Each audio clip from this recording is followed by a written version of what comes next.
pessoal. Hoje no Argumento, Ivan Iribarren, nosso convidado, junto com Marcelo, meu fiel escudeiro.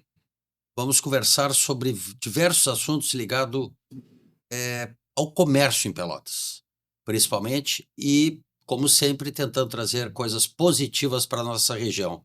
Com certeza, o Ivan, que é um novo amigo, que eu conheci agora no meu retorno a Pelotas, uma grata nova amizade, a gente estreitou laços, conversando, e eu tenho certeza que será muito proveitoso para isso tudo. O Marcelo já conhece há bom tempo, né, Marcelo? Tudo bem? Olá, tudo bem? Ivan, um bom tempo conhece, né? Tranquilamente, mais de 10 anos, né, Ivan? Mais. E é um estrangeiro em Pelotas, veio da República de Piratini, né? Muito orgulho daquela terra, né, Ivan? País à parte. É um país à parte. E um empreendedor, alguém que acredita na região, não só em Pelotas. Escolheu Pelotas para viver, né, Ivan? E aqui empreende e acredita em toda a região. Então é um assunto muito bom e um argumento e uma ideia para muitos que pensam em empreender, crescer e acreditar na nossa região. Ivan, bem-vindo. Quem é o Ivan? Obrigado, Luiz. Obrigado, Marcelo. Ivan é um... Como é que eu vou te identificar o Ivan? Um guri de Piratini, que trabalhou na roça, que trabalhou em depósito de loja, coqueou cimento, e que sempre teve um sonho gostou da arte comercial e começou a trabalhar na arte comercial.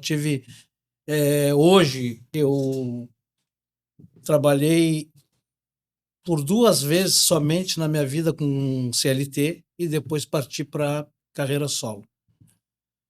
E a gente sempre acreditou na região, tanto que eu fiquei fora 10 anos e depois voltei para a região, para a minha região sul, que é parte da minha família, se encontra em Piratini e o restante em Pelotas, e a gente resolveu colocar raízes. Eu já me sinto um pelotense hoje, de coração. Eu brigo por essa terra e brigo por essa região. Então, acho que o Ivan é um sonhador que acredita muito nas pessoas e acredita no idealismo e no profissionalismo da nossa região e do nosso pessoal. É um sonhador que realiza também, né? Tentamos realizar. Não, acho que realiza. Tentamos Pelo realizar. pouco que eu te conheço, tu realiza. Tu é um cara que eu vejo pelas tuas postagens, eu vejo pelo teu WhatsApp diariamente, um cara muito positivo, muito ligado à fé, muito querendo coisas positivas. E nós que estamos num momento, né, uma nuvem negra, assim, meio que em cima da Zona Sul, que parece que nada dá certo, que nada vai bem, que tá tudo ruim, que não sei o quê. Às vezes eu acordo de manhã e olho lá o WhatsApp do Ivan e vejo mensagens positivas, né? Que a gente está vivo. Acho que é o principal começo de qualquer coisa é estarmos vivos. Estamos vivos, estamos com saúde, bem ou mal, e todos com a vontade. O que falta talvez é um impulso, o que falta talvez é um pouco mais de coragem. E eu acho que tu teve essa coragem, pelo que tu está me contando, eu não sabia desse teu passado, que tu começou. Há um bom tempo, Marcelo, que a gente tem uma convivência pessoal há uns bons anos atrás, passou momentos comigo, ele sabe. Eu não misturo muito essas coisas, mas como eu estou entre amigos, eu acho que é algo que tem que deixar bem claro. Eu tive um problema de saúde muito grave há um tempo atrás e eu lutei muito para estar vivo. Eu lutei muito, briguei muito, tive atrás de curas, de busca, e eu consegui. Fui um vencedor nesse processo e acredito sim que Deus existe, Deus está presente em cada um de nós, e se nós hoje cada um dermos um pouquinho mais e parar, que é uma briga constante que a gente tem hoje. O Marcelo trabalha com área comercial, tem lojas na cidade. A nossa região, a população foi acostumada a reclamar. Doutrinaram a população a reclamar e, com perdão da palavra, a viver de migalhas. Quando eu cheguei em Pelotas, pela primeira vez para estudar, nós tínhamos Cicasul, tínhamos indústrias fortes, em lojas fortes, e as coisas começaram a decair. Nós chegamos a ter 5 deputados estaduais, 3 deputados federais, chegamos até um senador. Hoje nós temos um deputado federal. Nenhum deputado estadual. Tem um ponto interessante nesse ponto da política, eu acho que é importante colocarmos, acreditar na cidade. Se a gente pensar Pelotas com o tamanho que tem e o potencial que tem, não temos um deputado estadual, Ivan e Luiz. São Lourenço tem um deputado estadual. Olha o tamanho de São Lourenço. Canguçu tem um deputado estadual. Rio Grande tem um deputado estadual. E Bagé tem um deputado estadual. Se pensarmos no tamanho dessas cidades e no nosso tamanho, e não termos nenhum deputado estadual, realmente é um ponto que tu toca que é muito importante. Não temos representatividade na Assembleia Legislativa do Estado do Rio Grande do Sul. Temos um deputado federal.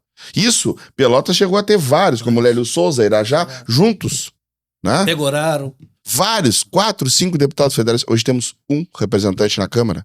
Então assim, ó, a nossa região, nós pelotense, enquanto não acreditarmos em nós e não partirmos a pensar aqui na região, em Piratininga, em Canguçu, em São Lourenço, na região sul, como capacidade e potencial que temos, não vamos sair da estagnação que se encontra a região sul do estado do Rio Grande do Sul. Eu vou mais além, eu acho que tu falou ali, acreditar na região, acreditar em Pelotas. Eu acho que o começo de tudo é acreditar em si, né? Cada um, se acreditar em si e usar a sua cidadania na hora de escolher seu voto, de começar a pensar que a mudança muda por nós, e não vem de cima para baixo, é de daqui para cima. Nós temos esse poder que é o de eleger as pessoas, os representantes, justamente isso, é representante. O que esse cara pensa? Ele pensa que nem eu, ele quer fazer o que eu, da mesma forma que eu faria, então é nesse que eu vou. Ele está lutando por mim, pela minha região, e eu acho que o pelotense, ele desacreditou muito em si. Ele sempre está esperando, como o Ivan falou, chegar alguém aqui, resolver tudo, uma grande, eu já falei em outros episódios, uma grande indústria que vai resolver Pelotas, não sei o quê. Eu acho que tem que começar por nós pelotenses, entendesse? E tu, como tu se sente um pelotense, e assim a cidade te acolheu. Eu te pergunto o seguinte, falando, então, já que levaram para o lado da política, antes da política, peraí, nós não vamos falar de política, eu quero saber primeiro, o Ivan, eu conheci ele no Café Aquário, né? Bate-papo, eu vejo ele passando e tal, não sei o quê, e ele disse assim, pô, você tem que ir na feira que eu tô fazendo. Mas que feira é essa? Eu recém-chegado. A Feira da Construção. Eu queria que tu me falasse que você foi um dos, junto com os colegas teus, mas o idealizador, e hoje nós estamos indo para a 7ª ou 8ª... A 7ª feira hoje nesse modelo. A feira, nós começamos, idealizamos ela, a gente abraçou a Semana Acadêmica da ETFPEL, curso da ETFPEL. A gente trazia empresas, palestrantes, há um bom tempo atrás, e depois resolvemos fazer uma amostra. Aí chegou o período que eu fui escolhido para ser o presidente, fui o presidente na escola técnica. No segundo ano, a gente tinha necessidade de mostrar para a região que a região tinha força. Aí a gente se juntou ao Sinduscom, a IAP, e a outras entidades também do nosso meio, do material de construção, e resolvemos montar para uma feira de um âmbito já mais em... Uma escala maior. Uma escala maior, já com mais engajamento. No primeiro, a gente conseguiu montar 48 estandes dentro do Parque do SESI. Hoje nós estamos com 55 estandes. Esse ano já está com 80% do espaço já lotado. Aí, estrategicamente, a gente está segurando para algumas entidades que já estão parceiras.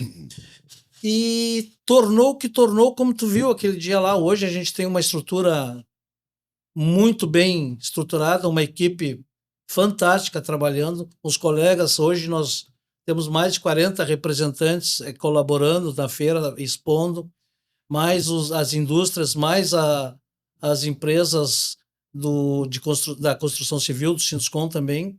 E uma das coisas que chama muito a atenção, hoje mesmo eu recebi 3 ligações pedindo espaço de empresas de Porto Alegre. Empresas de fora que acreditam na nossa região, quando as daqui não acreditam. Então essa briga é briga no bom sentido. De convencer. A gente sabe que ela é demorada, mas 7 anos a FNC está aí, ela movimenta um valor muito interessante no mercado.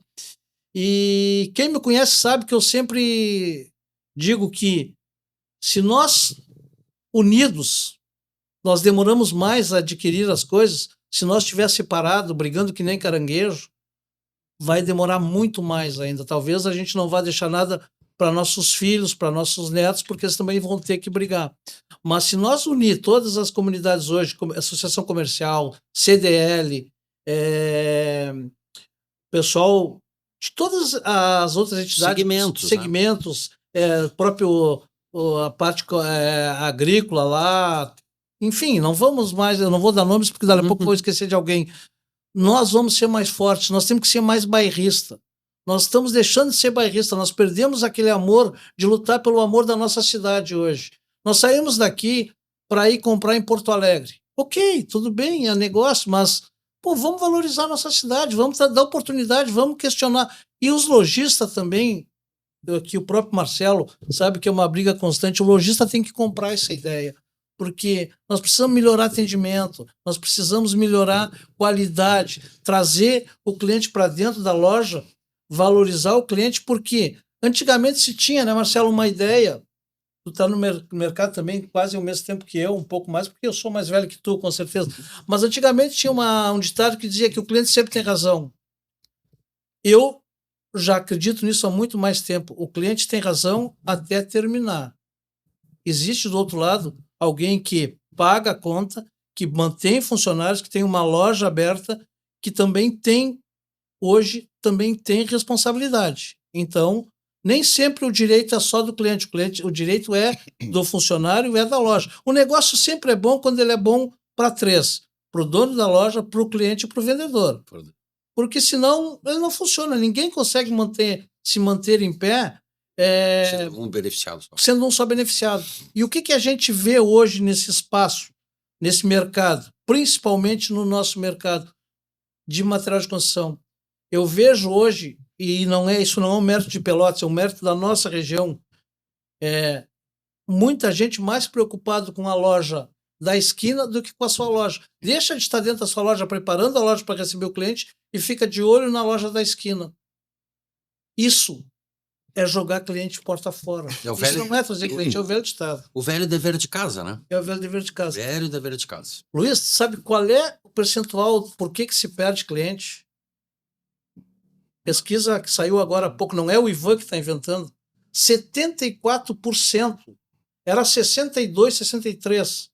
E já era alto. Agora a última pesquisa deu 74% por mau atendimento.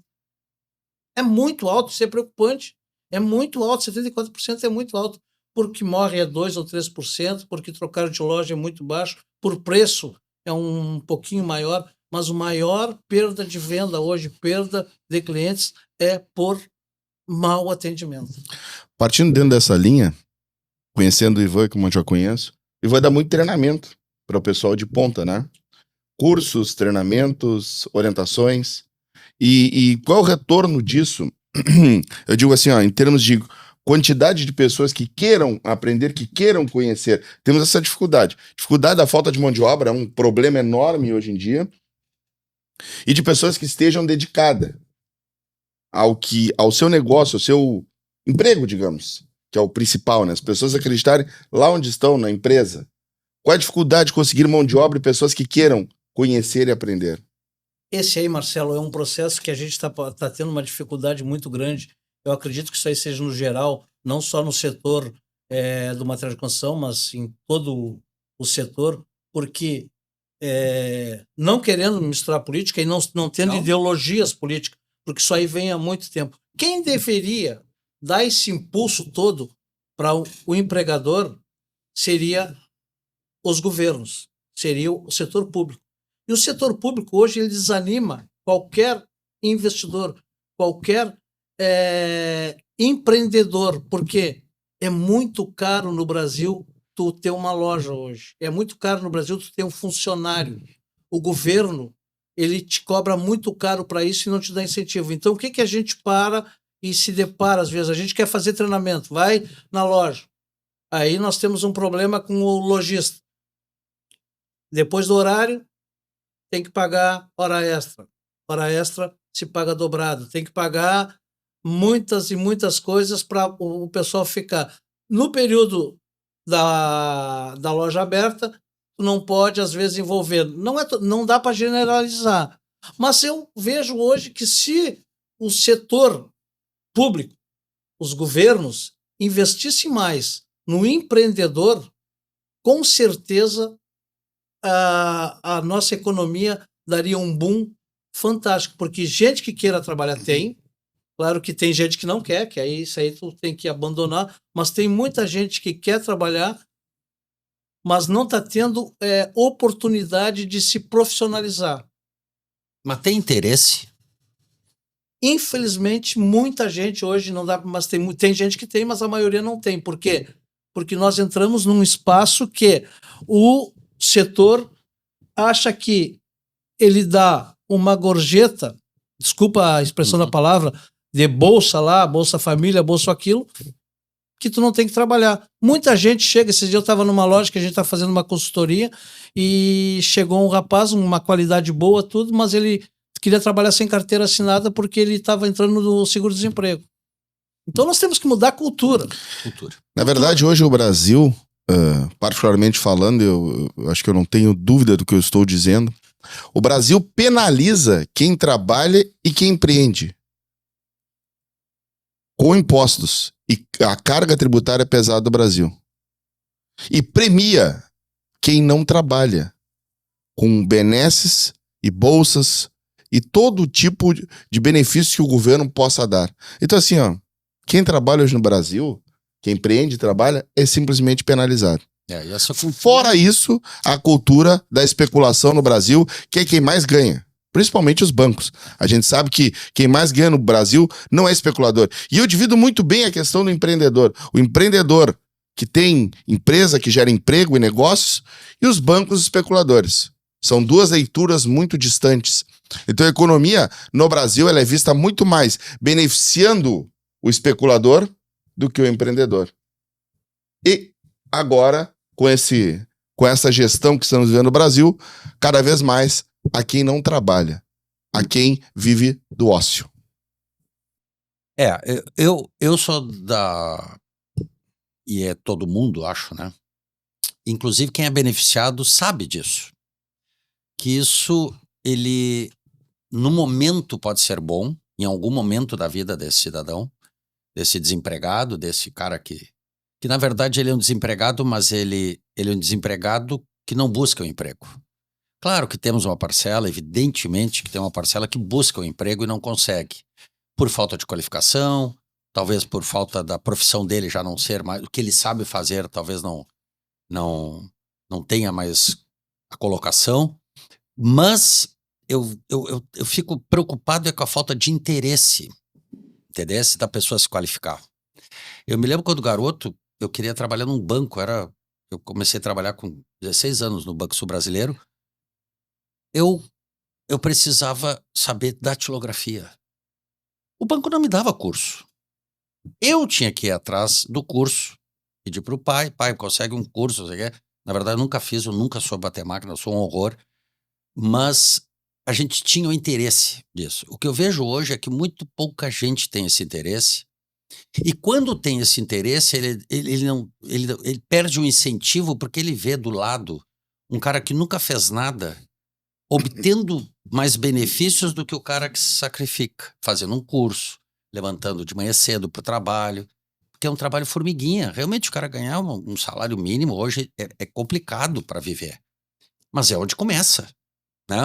Com certeza tu, Marcelo, eu e tu começamos ganhando isso aí. Todos nós somos assalariados. Entendeu? A gente começa, o problema é o começo, é dar o pontapé inicial, que aí tu começa, pelo menos tu tá na vitrine. É que eu digo, tu pode ser um grande jogador de futebol, agora se tu não estiver na vitrine, ninguém vai te contratar. Vou dizer mais um pouco, Luiz. A gente tem que pensar mais adiante. Eu penso no futuro. Quem vive de benefícios e bolsas e auxílios do governo, é muito diferente o futuro dele de alguém que está começando. Mesmo ganhando não o que ele queira, mesmo não ganhando o suficiente. Mas essa pessoa que está começando no mercado de trabalho, que está acreditando, esse pode ter um futuro. Esse sim. Porque o futuro de quem vive de bolsa e auxílio do governo é o mesmo. Não vai mudar nada. Essa pessoa tem o que a gente chama de zona de conforto muito baixa. Essa pessoa não irá para frente. Ele não vai ser um empreendedor, ele não vai ser um médico, um advogado, vai levar aquela vida E a vida passa. e passa. E de repente ele vai ver a vida dele lá atrás, as oportunidades que ele poderia ter aproveitado durante a vida dele e não aproveitou, porque não quis entrar no mercado de trabalho. Então, eu acho muito importante as pessoas que estão recebendo alguns benefícios pensarem no futuro. A vida passa rápido, como tu bem dissesse. E o seguro-desemprego, ele termina em 5, 6 meses também. E aí, depois disso? Ele serve de massa de manobra. Com toda certeza. Massa de manobra, exatamente. Massa de manobra. Falando em massa de manobra, vamos falar um pouco do CORE, que eu quero falar, do conselho da qual tu é delegado. Tu trouxesse o CORE para Pelotas, eu queria... É uma novidade aí para a região, né? O CORE, Luiz, o CORE é o seguinte... Conselho... O Conselho Regional dos Representantes Comerciais. O CORE é um conselho regulador. Ele é praticamente uma autarquia, ele é federal, Certo. onde tem o CONFERE, que é o que comanda toda a parte desse conselho, que é comandado pelo governo federal.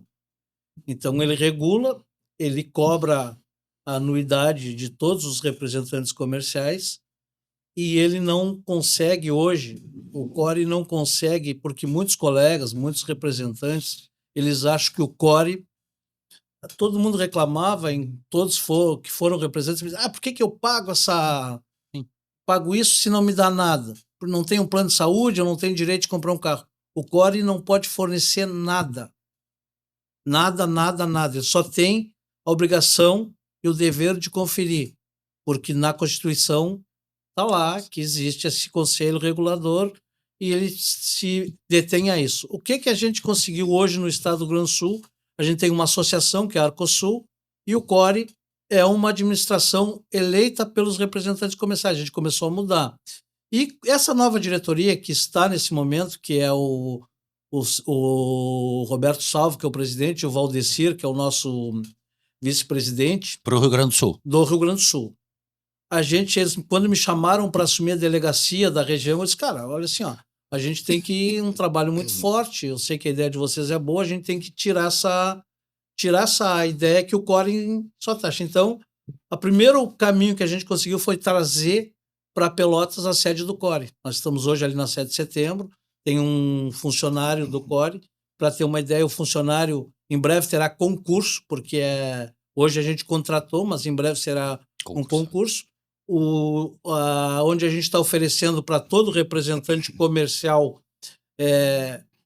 tem um espaço que ele pode receber os gerentes, os vendedores, os funcionários. Ele tem hoje uma videoconferência com o departamento jurídico do CORE em Porto Alegre, na regional direto, que ele pode chegar ali e só marcar o horário. Tem um cafezinho, em breve já instalando o ar-condicionado. Então tem toda uma estrutura. No momento é o mínimo, mas a Arcosul hoje está vindo para Pelotas também, onde nós já estamos fechando contratos. Aí ele foge do CORE, é uma associação dos representantes, no qual a gente tem planos de saúde, tem desconto em impostos de gasolina. Então a gente tem que trabalhar com outra parte de associativismo. O CORE regula, mas a gente pode usar a estrutura do CORE. E graças a Deus a gente já conseguiu mudar um pouco essa mentalidade. Hoje mesmo nós tivemos 3 reuniões, os representantes já vindo usar o CORE ali, fazendo reuniões. A semana passada foi muito boa. Devagarinho vai começando. Então o CORE está aqui para apoiar, para se envolver e ajudar a desenvolver a região sul. Hoje nós somos, na região sul, 2.100, arredondando, representantes comerciais. Em Pelotas, 1.100, 1.150. Então, para teres uma ideia, o valor hoje é em torno de tudo, praticamente todo passa por um representante comercial. Sim. Então, hoje nós temos um percentual hoje que a gente deixa nas cidades, onde a gente visita, em hotéis, em restaurantes, muito grande na parte de impostos e mais os impostos que a gente paga onde nossos escritórios, Pelotas, por exemplo, tem 1.100 representantes pagando impostos todos os meses para a prefeitura. Perfeito. Uma pergunta importante, assim. O representante, ele é a ponte, o B2B, business to business, empresa a empresa. Hoje, o negócio internet, B2C, né? Business to consumer, tem afetado os comércios locais? Até que ponto isso afeta o representante, o consumo e a venda desses representantes? Marcelo, eu acho que já afetou mais. Eu acho que agora ele está realmente, assim, talvez ainda no setor de alimentação, eu acho que ele ainda está pegando forte. Mas no nosso meio, o pessoal teve muita... Houve alguns... distorceu muito, até porque o material de construção depende muito de mão de obra. Ele depende de conhecimento técnico. Claro que sempre tem espaço para o mercado do virtual. Isso vai ter. Isso é uma realidade. Mas aí entra aquele processo que eu sempre defendo. Eu digo assim, o nosso concorrente não é o virtual. O nosso concorrente é o mau atendimento nosso mesmo. Uhum. Não é o virtual. O virtual, hoje, tu pega o seguinte, esses dias até fiz em outro podcast que eu falei muito sobre isso aí, sobre comprar na região que eu defendo. A gente até tem uma campanha que é Eu Moro Aqui, Eu Compro Aqui, que vale para a região toda. E alguém me criticou lá postar no Facebook, me criticou. Porque eu compro porque eu não sou bobo, não vou perder dinheiro, uma coisa assim, eu não me lembro muito. Ok, tudo bem, vai ter essa pessoa. É um direito teu. Só que nós estamos, às vezes, brigando para conseguir um emprego para a esposa, para o filho, para um parente, para outro. E, ao mesmo tempo, nós vamos comprar na internet. Não estou dizendo que não deva comprar, porque esse mercado é uma realidade. Mas, para aí. Se eu comprar na internet, eu automaticamente estou eliminando esse comércio aqui. Aí eu vou pedir emprego para quem? Vou pedir para a internet? A hora que der um problema, eu vou reclamar para quem? O pós-venda é muito importante nessa questão da internet. É importantíssimo, Marcelo. Eu acho que toda parte da venda é o pré-venda, a venda e o pós-venda. A gente está falando de treinamento, de mau atendimento. O representante comercial, ele vai vamos lá, eu entro numa empresa, sou representante comercial, vou te visitar uma vez. Aí tu não compra. Mas eu sei que toda dia tal tu vai estar na minha empresa para me vender. Em algum momento eu rompo essa barreira, né? Que é o principal. Rompeu a barreira, tá, ele fez a primeira comprinha. Agora, com esse bom atendimento, como é um vendedor, tu vai lá, tia, comprei esse celular aqui na internet, mas eu não estou sabendo mexer. Aí o cara vai lá e te explica. Aí na segunda vez tu não sabe como é que tira foto, ele vai lá e te explica de novo, não sei o quê. Em algum momento, quando tu for comprar de novo, mas para aí, lá na internet ninguém me explica, e esse cara, o Ivan, me dá uma aula do celular. Esse é o diferencial. Então é o... Serviço. Exatamente. É atender bem, enfim. Deixa eu entrar num assunto política agora. Antes da política, quem não conhece, os representantes comerciais devem quase todos conhecerem, mas quem não conhecer, na 7 de setembro, um belo escritório, bem montado, está em fase, é muito bem atendido. É um escritório central para você, que é o... representante exatamente. comercial. Achei Independente de área. Claro, é um QG, né? Você que está viajando na região e tal, precisei ali tirar uma cópia, fazer uma... Exatamente. Achei bem legal esse incentivo do delegado agora, Alamisca. Não é xerife ainda, mas é delegado. Nem chegaremos a xerife. Tu tem alguma pretensão política?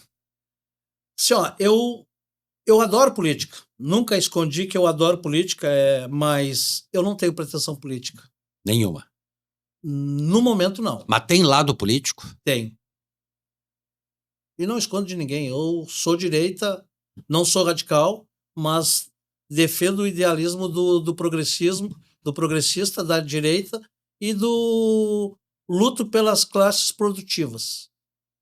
Não que eu seja contra a parte dos trabalhadores, nada contra. Mas eu acho que o setor produtivo hoje, principalmente na nossa área comercial, é muito castigado. Um progressista mais liberal, neoliberal, ou aquele que ainda defende somente a leitura de bons costumes e nada mais?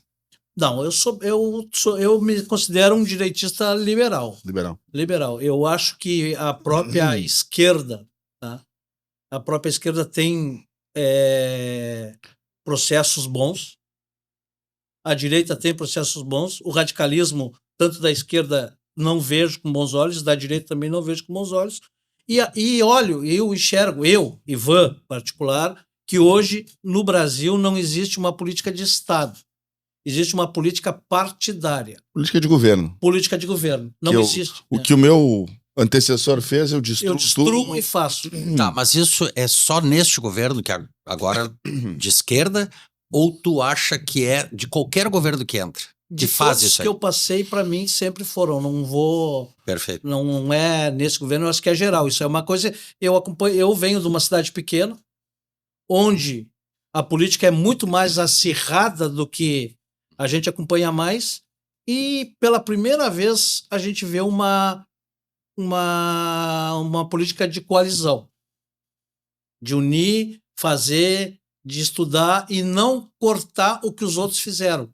Se deram não conta, no geral. Se deram conta que é estão começando a se dar conta. A saída, no meu ponto de vista, é hoje nós temos gestores, pessoas que queiram realmente trabalhar em prol da economia do país e deixar que o setor público faça o que ele tem que fazer. Educação, segurança, estrada e saúde. E pronto, acabou. E fiscalizar. O setor público não tem que se meter em outros setores. Não tem que se meter em outros setores. Faz o que tem que fazer. E fazer bem feito, porque hoje eles não fazem bem feito. Um liberal privatizador, então. Sou totalmente privatizador. Tá, uma pergunta. Nós temos uma questão importante. Eu vou te fazer uma leitura minha, tá? Muito particular. Eu vejo o atual governo economicamente como um fracasso. Né? Federal? Federal. Sem sombra de dúvida, eu não tenho medo de falar isso. Eu vejo que a gestão, principalmente econômica, por parte do Fernando Haddad, é fracassada. Né? Isso não resta dúvida. Inclusive, os números, eu tenho sérios receios quanto a esses números, a veracidade deles. Né? Será que seria na próxima eleição um momento, um espaço para o centro-direita ou centro-esquerda, conseguir ganhar espaço e, quem sabe, chegar ao poder federal? Ou ainda vai seguir esse radicalismo extrema-direita, extrema-esquerda? O que tu achas? Marcelo, eu acho que se não mexer muito e nós não tivermos uma dura mexida na Câmara de Deputados e Senadores, eu acho que, infelizmente, mesmo que entre, pode até tentar, mas não sei se vai conseguir evoluir muito rápido. Por quê? Hoje nós vemos esse governo, como tu falou, que é uma negação. A gente que está ligado à indústria, que está sempre em contato e mantém tem informações, o governo está totalmente perdido. Ele não sabe o que ele está fazendo. Nós temos um ministro da Fazenda que, como o ministro da Fazenda, é um ótimo professor. Se é que é bom professor, não tenho minhas dúvidas. Não estou entrando em... Mas, não, eu estou falando, minha opinião. Mas aí nós temos um governo que até pouco tempo criticava o presidente do Banco Central porque aumentava a alíquota da Selic. Agora que aumentou, ele começa... não, porque tem que ser... Só um pouquinho. O Brasil precisa ter mais credibilidade, seriedade. Nós estamos hoje virados num país, com perdão da palavra, mas como diz o meu amigo Sordino, de mentirosos. Tu acha que nenhum projeto social do governo da esquerda deveria ser mantido? Ou tu é daquele... tipo não, assim, tu aprova algum tipo de... Eu aprovo, assim. Eu acho que a Bolsa Família, tá? Para ficar bem claro, eu não sou contra a Bolsa Família, porque eu acho que é um direito de todo cidadão, pelo menos, ter o que comer. O que eu sou contra é da maneira que ela é colocada, da maneira que ela é dada. Eu tenho uma... Se um dia eu chegasse ou trabalhasse politicamente, eu trabalharia para a Bolsa Família ela ser temporária. Tu vai receber a Bolsa Família e fazer um curso profissionalizante e vai para o trabalho. Aí vem outro, vai fazendo. Como esse projeto em governos já se foi sondado e nunca deu certo, de ser uma escala. Tu vai subindo e vai puxando os outros parcelados. Só que hoje, o Bolsa Família, o que ele faz? No meu ponto de vista, e eu não sou o rei da verdade, mas ele está cada vez mais puxando mais gente para a miséria, que se beneficia do Bolsa Família, que não quer trabalhar pelo Bolsa Família, do que tentar evoluir. Ele não Premia o ócio. Premia o ócio. Virou um negócio, virou voto. É um voto comprado. Nós tivemos... não pode dar... antigamente se falava lá em Piratini, o fulano vai dar cesta básica para pegar voto. Isso é a mesma coisa. Ou com Bolsonaro, ou com Lula, ou com o Pedro, ou com o Paulo. A Bolsa Família é uma compra de voto. Só não vê quem não quer. Agora, acho que é um projeto bacana, mas tem que ser reestruturado. Não podemos deixar um irmão, não poder deixar um cidadão passar fome. Agora, tem que trazer ele para dentro da realidade. Ele tem que ser profissional. Ele tem que ser uma pessoa do bem, vir buscar, do bem que eu digo não, mas que ele tem que buscar um caminho para caminhar. Tem que ser ali, achar uma estrada onde ele consiga andar com direções corretas. O governo anterior, tem gente que fala que também era um plano de governo para angariar votos, a liberação das armas. Não é um bolsa-arma, né? Ninguém falou nisso. Mas tem gente que, do lado da esquerda, que fala isso. O que tu acha disso? A arma, eu já vejo como uma situação, porque quem comprou uma arma hoje, e realmente era para ser, não estou dizendo, mas era uma pessoa que já tem um certo conhecimento, tanto que tu faz testes, tu vai registrar e faz testes. E hoje,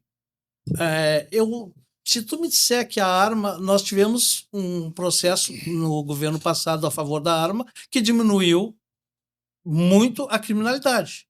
Hoje, não pode ter arma, mas os bandidos estão cheios de arma e tu está vendo o cara levar tiro para te roubar um celular, às vezes por se defender para não entregar um celular, por R$2, por R$3 na parada do ônibus. Então isso é uma coisa muito preparada, muito desencontrada.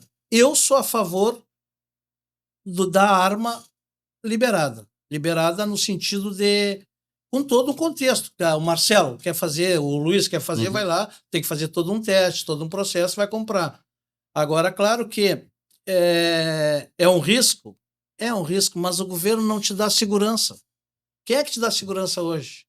O governo te dá segurança, ele diz que não está armado, não te dá segurança. A pessoa vem te assalta hoje, ele sai primeiro detido da delegacia do que tu mesmo. Nós estamos vendo essas de custódia.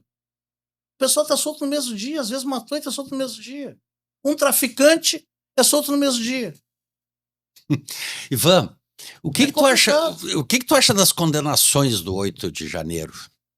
Eu sou contra, eu não estou defendendo ninguém, mas eu acho que se tivesse condenado em vários processos, outros processos que o pessoal também fez aquilo ali, porque Brasília não é a primeira vez que alguém depredou Brasília.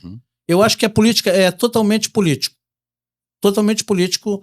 É uma briga política e eu não tenho hoje conhecimento também para Tu acha que dizer. É 100% político? Eu acho que é 100% político. Eu acho que não tem nada de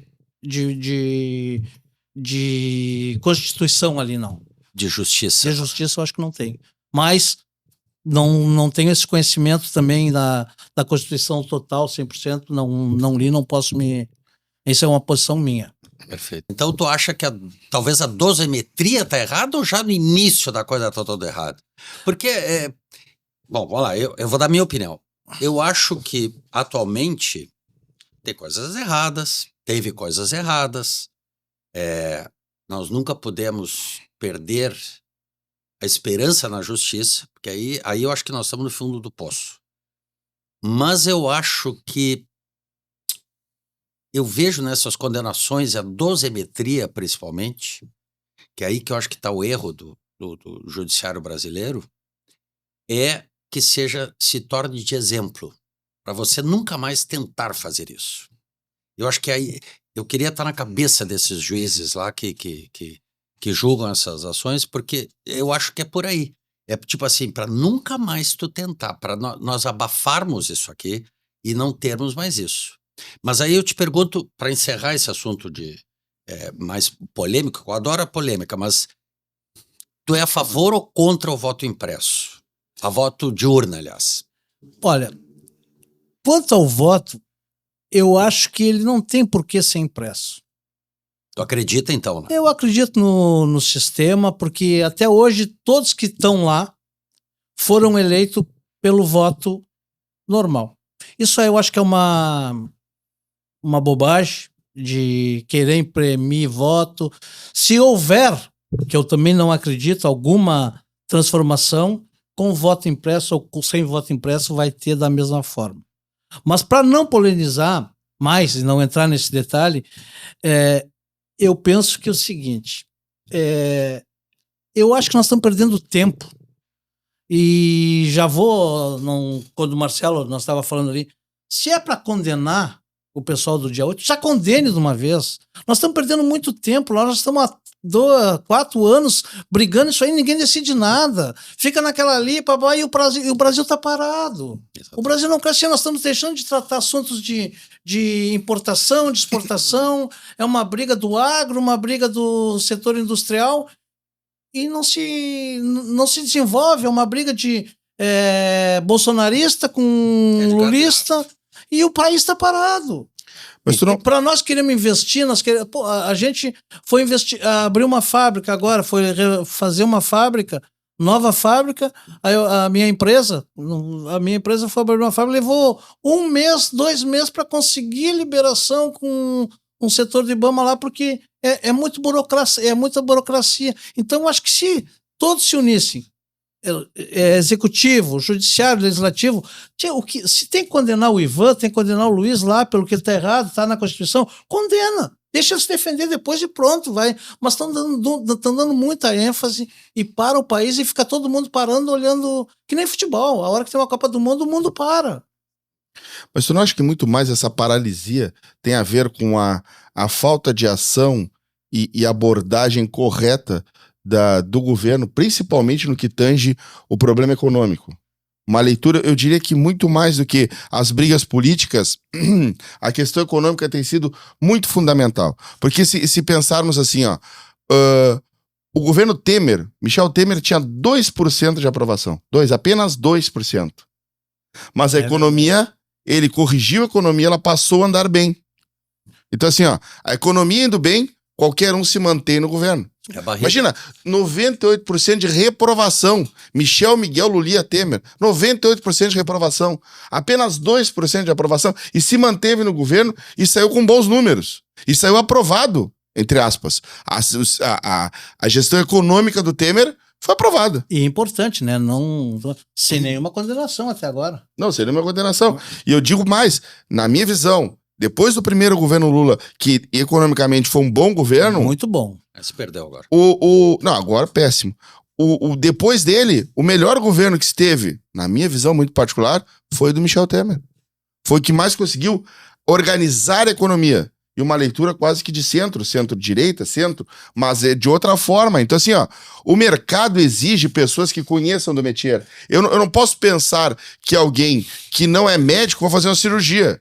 E aí eu acho que é o grande problema do ministro Haddad. Não é da praia. O Temer tem uma coisa do antigo político que ele entende, faz a leitura correta do quê?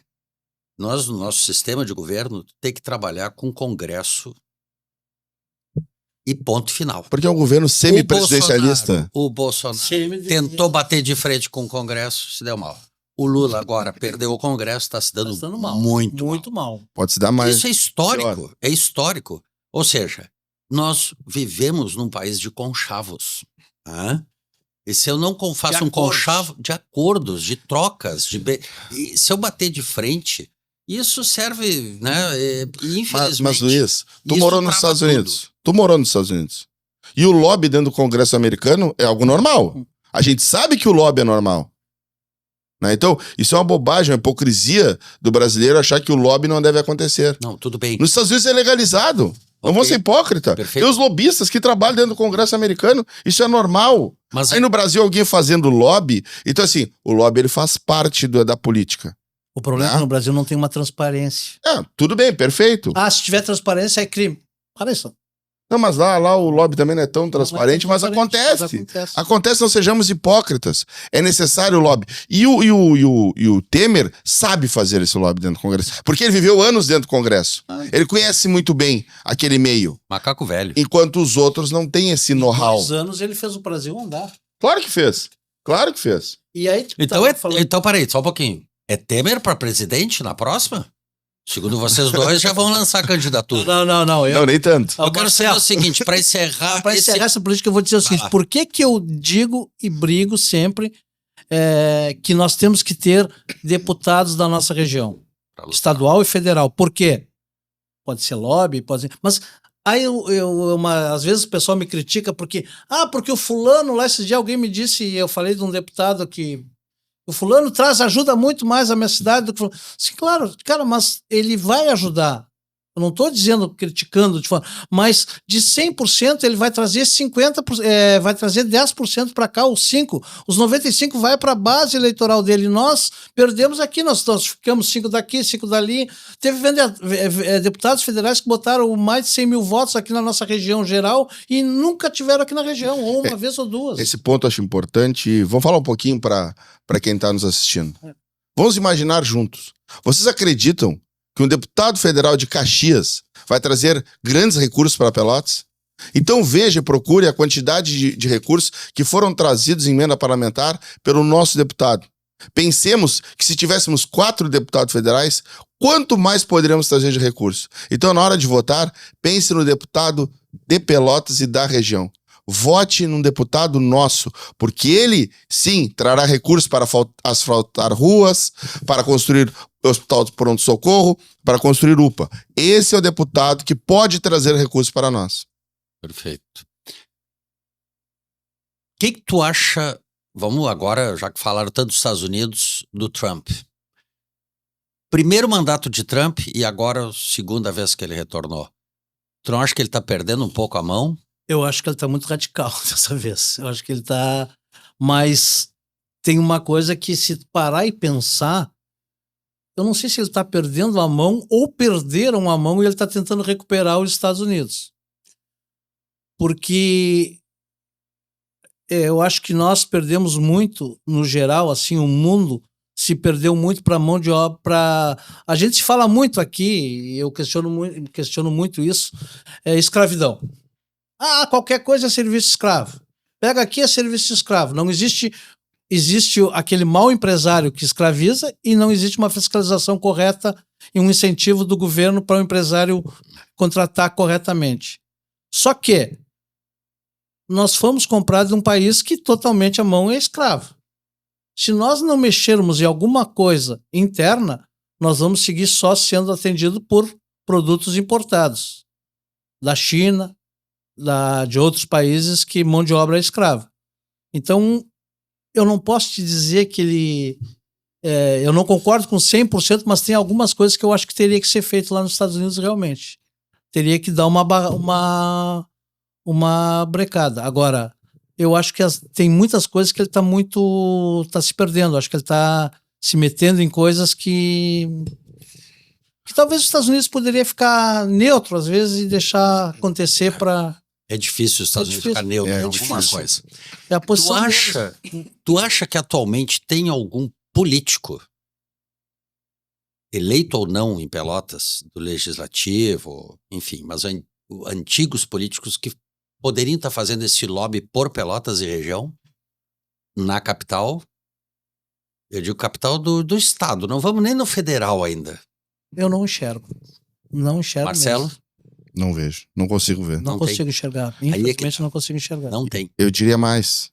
A maior... Desculpa, qual vereador que vai à Assembleia Legislativa em Porto Alegre? Ou marcar uma audiência com o governador do estado, que é nosso. Que é nosso. É uma decepção. O governador é uma decepção.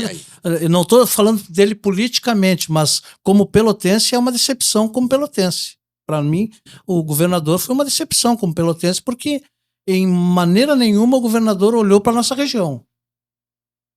Fez simplesmente o básico. Poderia ter feito mais. Mas não Talvez foi... por força política. Nossa. Mas alguém cobra ele? Não vejo.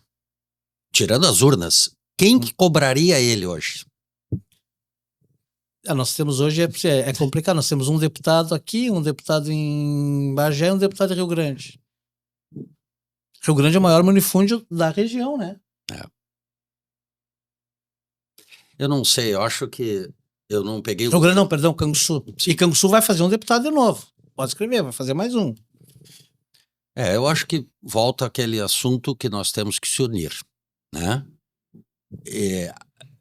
Indiferente de partido, claro que cada um vai pensar de uma maneira, mas para o bem da região, se unir, cobrar, se unir, propor alguma coisa, ser mais propositivo, acho.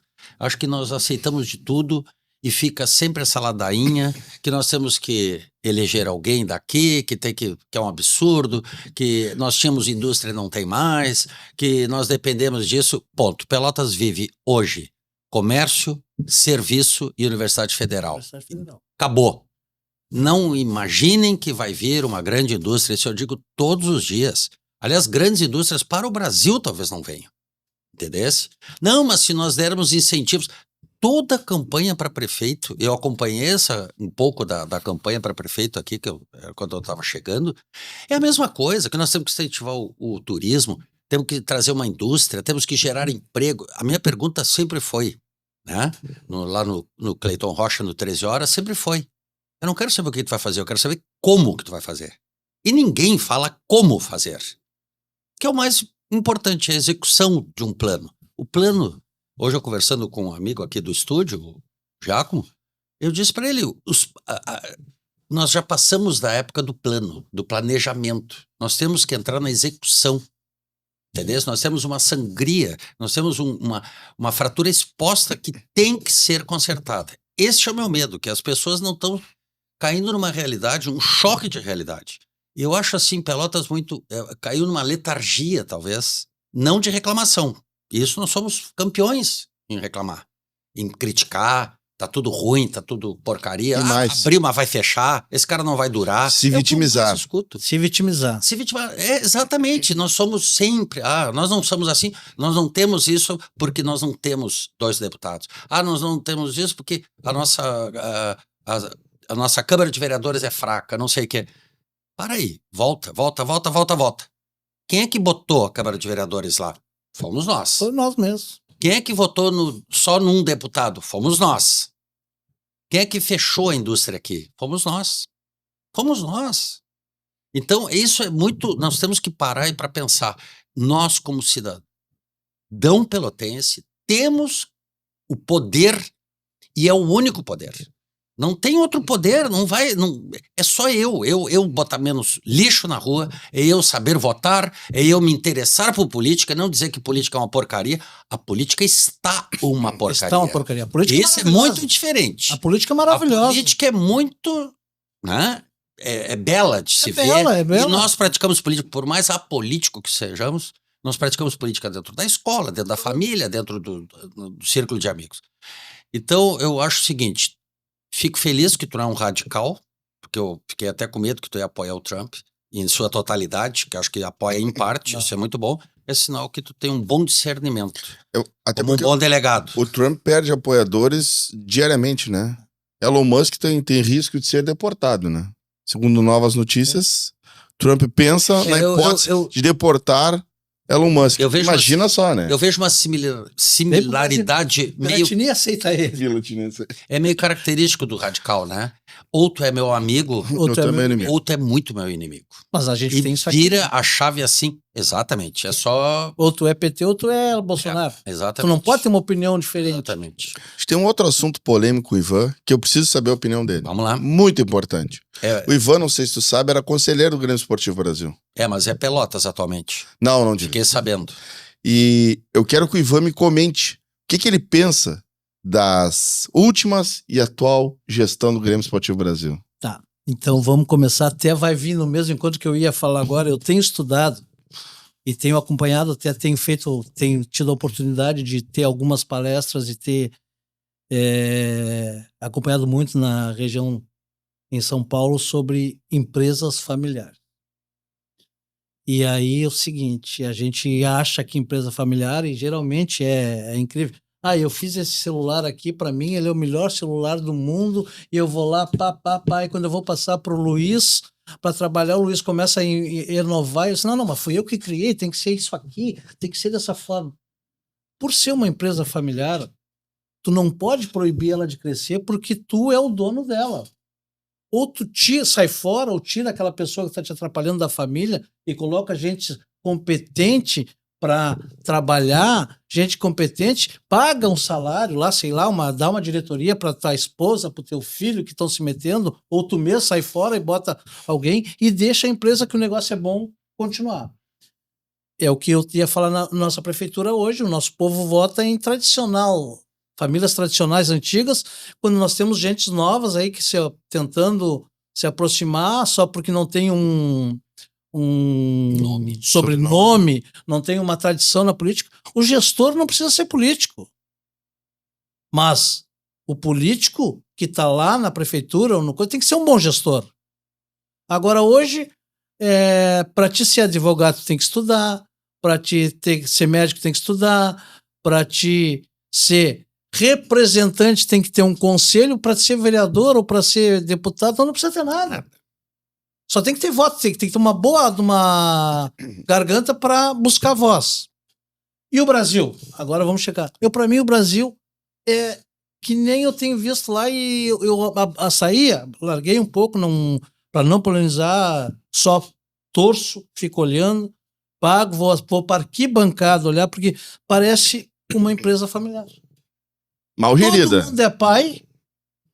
Todo mundo é pai, passo a mão por cima de tudo que está errado, e nós estamos aí. Tivemos uma receita, botamos tudo fora, e infelizmente eu não vejo motivo. Hoje o Brasil vai jogar daqui a pouco o amador colonial aqui, do jeito que está indo, do jeito que está sendo administrado. E aí estão falando agora em fazer SAF. Sinceramente, Marcelo e Luiz, quem é que vai investir? Quem é que compra avião caindo? É difícil. Sucata. É difícil. 48 milhões de dívida, tu assumiria uma empresa? Se tu tivesse esse capital?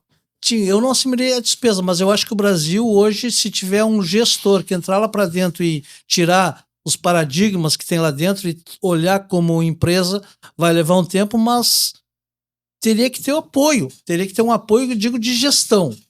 Tem que ser duro. Tem gente que precisa ser mexida, trocada de setor, fazer uma categoria de base, esquecendo um pouco a linha de futebol. Ou vende futebol, só o futebol agora, por enquanto. Alguma coisa de forma mais radical. Senão, nós não vamos fazer mais nem frente nem com o Guarani de Bagé. Deixa eu fazer uma pergunta. Nada contra o Guarani, né? Tu acredita que com essa dívida de 48 milhões do Grêmio Esportivo Brasil, tem risco do Brasil fechar? Olha, comercialmente e financeiramente eu acredito que tem. É um perigo. É um perigo, é um risco, mas não quero polarizar, dizer que tu não é chavante, como dizem lá, tu não é chavante, tu não é, cara. A gente está no mercado há 30 e tantos anos. 2 mais 2 sempre foram 4. 2 mais 2 nunca foram 5, nunca foram 3. Não vejo milagre. O futebol de Pelotas seria o retrato da região? Eu acredito que sim. Hoje seria um frame da região. Eu olho como parecido hoje. A região... Precisamos de gestores e menos apaixonados. Na realidade, menos apaixonados, e sim, e eu acho que está na hora. É duro que a gente vai falar, mas como vocês que me conhecem sabem, assim, nós precisamos ter menos vaidade. Perfeito. Ter mais coragem e dar mais a cara para bater e ser mais sincero e mais honesto. Nós estamos com muita vaidade, achando que parar de reclamar do que já teve. Não, cara, vamos começar. Vamos valorizar, começar. Vamos comprar colchão na nossa loja. Sim. Vamos investir no argumento, podcast. Cara, vamos valorizar o que é nosso. Aí não, nós vamos lá investir em coisas de fora. Tanto que tem processo que nós temos empresas daqui fazendo sucesso fora da região. Exatamente. Bate-bola rápido. Um grande presidente do Grêmio Esportivo Brasil. Hoje? Não, da história. Para mim é o Ricardinho. Prefeito de Pelotas. Irajá. Irajá Andara Rodrigues. Irajá. Empreendedor pelotense. Hoje eu tenho vários exemplos que eu admiro. O Dino, lá da cadeira de rodas, lá, que eu acho que foi um cara Da que saiu. Freedom. Da Freedom. O Mauro Bessa e o Luiz Carlos ali da Companitec. Companitec. São pessoas que eu me espelho muito neles. Claro, tem outros, mas se eu for dizer o nome de todos aqui, eu fico... Mas esses três, para mim, são... Eu me espelho muito no processo e no trabalho deles e na coragem de investir na região. Um grande pelotense da história. Grande pelotense da história? Seja político, artista, escritor, Tirando dirigente. Tirando o Luiz.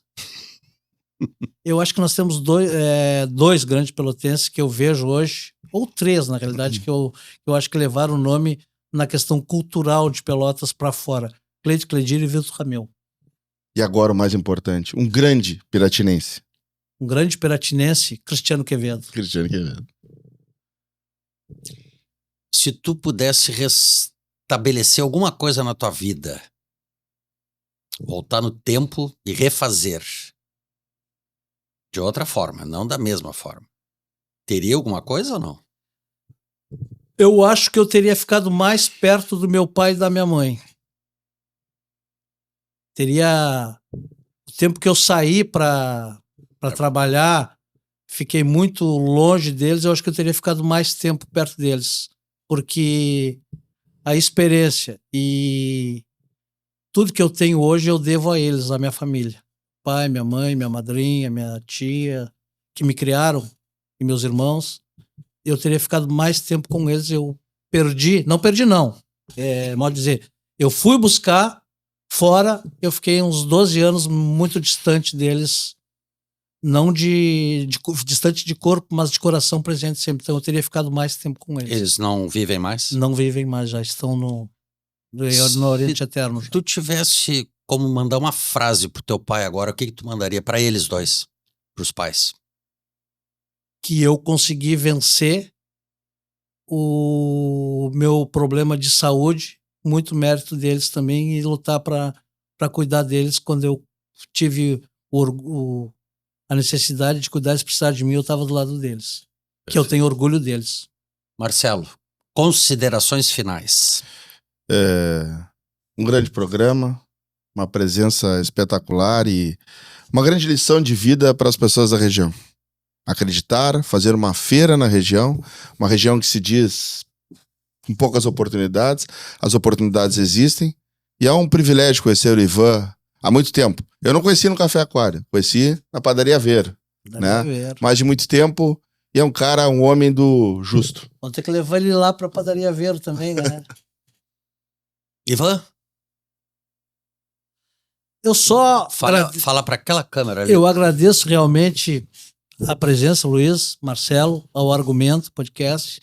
É sempre um prazer, pode contar comigo sempre que precisar, e a gente está sempre na região lutando, e acredito em pessoas como vocês que fazem a diferença e que lutam, e que o grande arquiteto do universo nos ilumine, nos proteja, nos guarde para sempre e dê muita luz a esse programa, que eu tenho certeza que já veio com sucesso garantido e vai trazer mais pessoas envolvidas no crescimento da nossa região sul.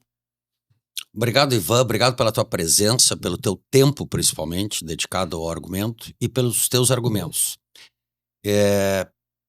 O bom do argumento, eu estava pensando outro dia, o que eu entrei nesse negócio?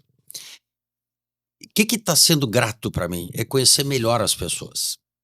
O Ivan, eu não conhecia quase nada de ti, Ivan. E hoje eu estou sabendo um pouco mais, né, en passant, mas estou te conhecendo e estou te valorizando mais ainda a nossa amizade, você como pessoa, como exemplo.